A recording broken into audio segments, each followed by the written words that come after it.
Welcome to the SeizeYourBusiness.com podcast and video blog. My name is Kevin O'Flaherty from O'Flaherty Law. Jim Wazak, my radio partner, couldn't make it today, but I'm joined today by Steve Eschbach from Transworld Business Advisors, and our topic is going to be, we're going to talk pretty generally about business purchasing, because that's what Steve's wheelhouse is. So specifically a little bit about executives in transition and how business purchases might be an option that they hadn't thought about. So Steve, thanks for being with us today. Hey Kevin, I'm glad to be here. Thanks for having me. So tell us a little bit about your background and Transworld Business Advisors. Well, my previous background was primarily a financial executive in investor relations, and my role with the publicly traded companies that I worked for was to assist C-level executives, chief executive officers, chief financial officers, be clear, concise, confident, convincing, and compassionate about the story of the company they represent. So the C-level executives primarily meet with institutional investors on Wall Street, and they want to be able to understand what the investment merits of their company is or are, and to essentially kind of tell that story as succinctly as they can, as convincingly as they can. And over the course of the years, I have been transitioned out of executive roles due to mergers and acquisitions or a change in management team. And up until 2015, I was looking for that next corporate executive role. And as I was doing my business development and career development, job search networking, I came across United Franchise Group. And they asked me the question, Steve, have you ever thought about owning your own business? And I had. I actually developed an investor relations and public relations firm back in 2006, and I started one up again in 2015. But they presented the Transworld Business Advisor franchise to me, and it made a lot of sense. So instead of working with C-level executives on telling the story of the investment merits of the company that they are representing, I'm now working with local business owners, helping them to prepare their business for sale as they develop their exit strategy. They want to move on for whatever reason it is, retirement, maybe they want to pursue other activities. So my role is to help the business owner prepare their businesses for sale so we can help them sell it confidentially. So what are the steps that go into you helping someone prepare their business for sale? Can you kind of break down in broad terms, what the phases of that Well, look like? Primarily what we do is we try to get as much information as we can to describe the business to prospective buyers. Now, as you probably know, most businesses do not put a for sale sign up in front of their store. They want to do a confidentially for a variety of reasons. One of them, of course, is to make sure that the employees are not getting scared and might want to move on because the entity might not be here. So what we try to do is develop a very succinct, vague ad that we put on various sites. So Transworld Business Advisors of Naperville obviously has a website, but we work with about 6 or 7 other internet services such as BizBuySell and BizQuest, and there are a few others. So we advertise it through these internet sources, and prospective buyers comb through those rather religiously, and we usually get an inquiry on one of the listings that we have. And at that time, what we want to do is give the prospective buyer, after they sign a confidentiality agreement, the most information we can about the business. So if you own a business, you've got 3 years or more of financial information, that is going to do you a world of good, because that'll give the prospective buyer, a trend to look at to determine what is the best selling price for that business, what they'd be willing to offer. Now, we do the same thing with the business owner before we put it up for sale, even though we list it as vaguely as possible so they can't identify what the name of the store is, what the business is, where it's located. But when we do get that prospective buyer, that's where they're going to hone in on, what is your equipment that you have? How many employees do you have? What are your revenues? What's your net income? What is your owner's discretionary earnings that you take out of the business? All this information is essential for not only pricing a business, but also what the buyer is looking for in terms of presenting an offer to you. I've never gone through a business, well, actually, I kind of have, but as a passive investor, so I haven't been boots on the ground with it, but I've never been the active investor in a business sale. I've always imagined that you prepare something like a business plan that kind of lays out all of the aspects of your business and details your systems, and is that am I correct about that, or what's the work that goes into making a business sellable as opposed to just earning income? Well, as I said, Transworld Business Advisors is a franchise that's been around for 35 years. Someone in my position, that was the way to go because they have established processes in place. So they have what they call a seller's interview. It's a very brief, but it includes information you need to tell about your business. Like, for example, what is your competition out there? What makes you different from the rest of the pack? So if you own I don't know, let's say you own a restaurant. Why would someone come to your restaurant versus going to another restaurant? So you want to be able to tell the prospective buyer or the audience for prospective buyers, what is your unique characteristic and why are you different from the others? Why would someone want to buy your product or your services as opposed to someone else's? And you want to be able to explain that to the prospective buyer. They're going to want to know what the competitive landscape is, what the pros are, what the cons are. And if you can establish that and clearly identify what those are, then your business is going to be very easy to sell. Now, I've heard that a lot of businesses, like a law firm or a dental practice, can be cults of personality around the owner, and they're much more sellable if the owner can kind of take him or herself out of the business and have basically written systems in place and that employees are following. Do you help people kind of prepare their business in that way? Basically, take it from I'm just going in every day and working, and everything is being held together by duct tape, to I have a machine that's making money and has a blueprint, and it's more valuable to buyers? Or is that something you kind of refer out to other people? No, we do that. We do prepare the owner for that possible question. And it's not possible, it's probable question, because the buyers are going to understand what systems are in place that's going to maximize the efficiency of the businesses that they operate. So if it's a business that, as you described, needs a little duct tape, well, we want to make sure that duct tape is in order and covered up with whatever it is, though it looks like a real business. Those become a little problematic to sell, and we would definitely, as a business broker, advise them on what they need to do to get themselves ready to sell their business. So we do try to help them out as much as possible. And sometimes when the seller wants to sell the business, maybe this time is not right because their systems aren't in place.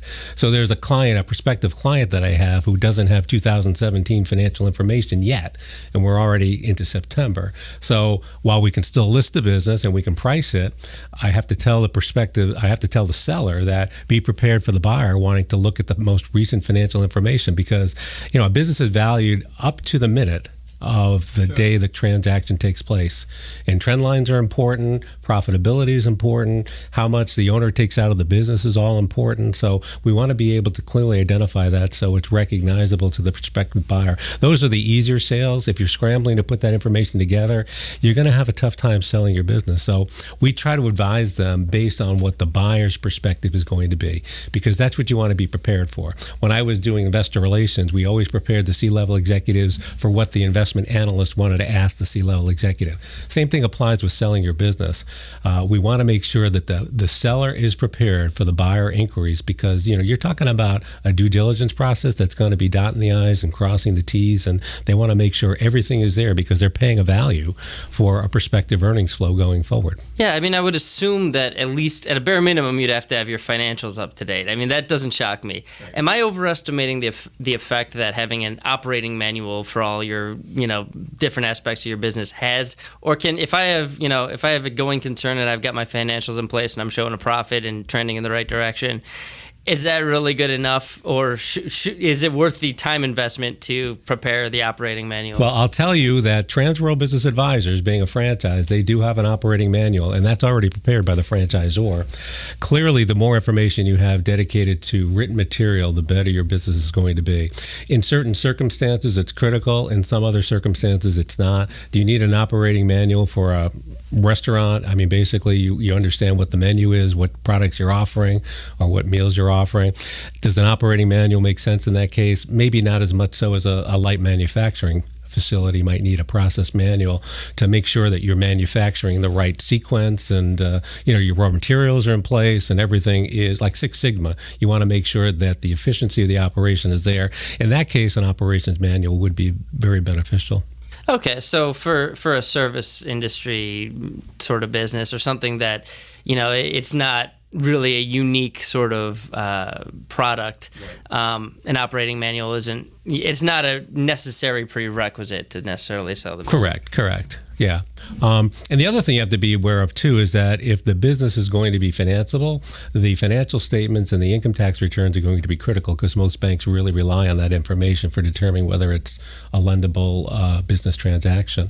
And the other thing that's very attractive too is if the business owner is willing to do what they call owner financing. So basically, the owner takes a note and still has a vested interest in the business, because he or she wants to make sure that business is going to succeed. So by lending money from the seller, the former owner, that demonstrates that he has a commitment to making sure that business is still going to be operating on a viable basis. How do you go about determining valuation before, there's a lot of different ways to do a business valuation, but when you're like kind of just someone presents, hey, here's my business, do you have a thumbnail, like here's our rule of thumb, and then it may deviate based on industry? Well, that's exactly the case. So you can look at selling a business kind of like selling real estate. So there are similarities. Now, selling residential real estate, there is a for sale sign. People will drive by and ask about that. That doesn't happen with a business because you don't want to advertise it's for sale. But there are rules of thumb depending on the industry you're in. So if you're an ice cream store, you do comparables. So what is the recent ice cream store sold for? So you have a historical track record of what percentage of revenues it would be, or what multiple of owner's discretionary earnings it would be.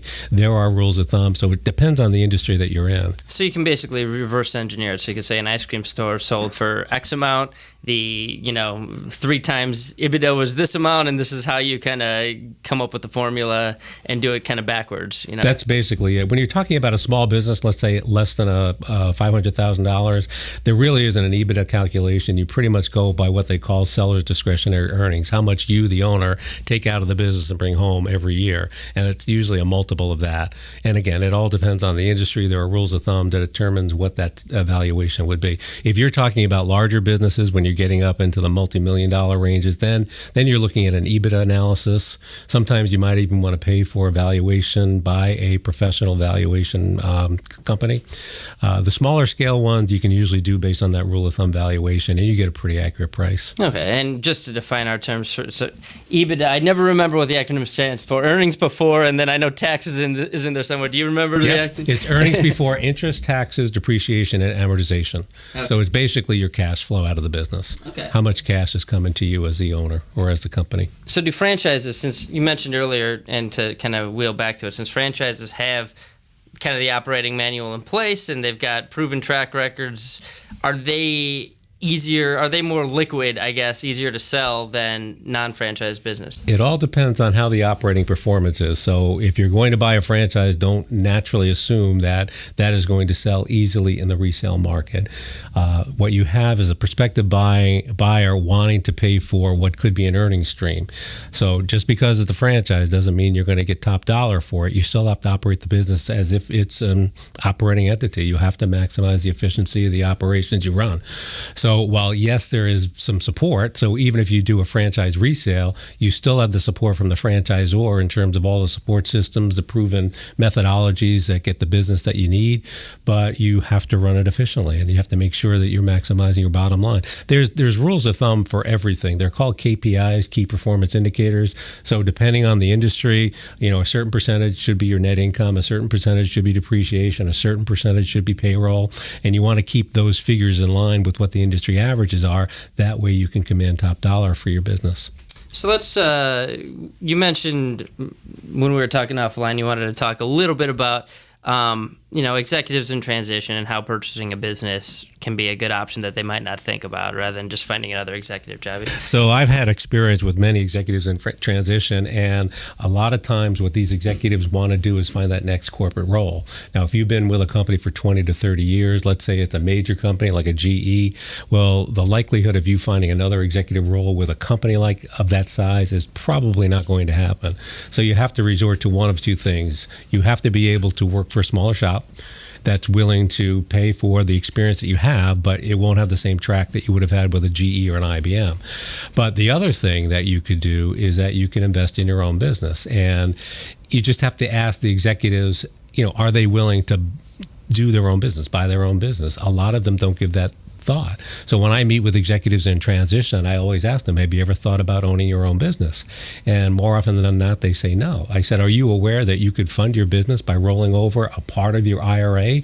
into a profit-sharing IRA with no tax consequences to fund your business? And they said, no, I didn't know that. So these are two things that I did. I never thought about owning my own business like Transworld, and someone just asked me the question, would you consider being a business advisor with Transworld? And I said, well, let me find out more information. It turns out it's almost identical to what I did in the corporate world. I'm advising business owners, not CEOs and CFOs, but business owners, to put their story in the best possible light to get the maximum valuation. And you have the flexibility of working your own hours. Now, sometimes you may have to work Saturdays and Sundays, but you might have your Friday morning off to play a little golf, which, by the way, is another way to business develop networking. I always am networking no matter what, and every opportunity I get to talk to someone could be another business opportunity for someone else. So my goal now is to talk to outplacement firms just to put this idea in their head and just see if they've given it any thought and would they consider it. More often than not, when you meet with people, you have to put an idea in place. Have you ever thought about owning your own business? If you ask the question, what are you thinking about doing next? Sometimes that's too open-ended, but if you ask a direct question, have you ever thought about owning your own business? Have you ever thought about owning a franchise, which if you do it right, chances of you succeeding are better than you starting up your own business.